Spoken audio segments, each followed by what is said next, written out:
السلام علیکم ورحمۃ اللہ وبرکاتہ۔ سوال یہ ہے کہ کیا جب ہم غسل خانے کے اندر غسل کرتے ہیں تو تب اگر ہم وضو بنا رہے ہوں غسل کا، تو اگر وہ پانی کا ہم نے ٹپ بھر کے رکھا ہوا ہے یا اسی طرح بالٹی وغیرہ بھری ہوئی ہے، تو غسل کے کرنے سے پہلے یعنی ہم جب وضو بنا رہے ہوں یا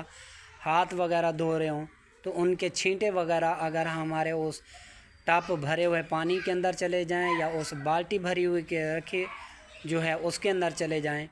تو کیا غسل یعنی اس پانی سے کرنا مناسب ہے، جائز ہے یا نہیں، یعنی وہ پانی پاک ہے یا ناپاک ہے؟ تو جواب یہ ہے کہ غسل کرتے وقت اگر ہمارے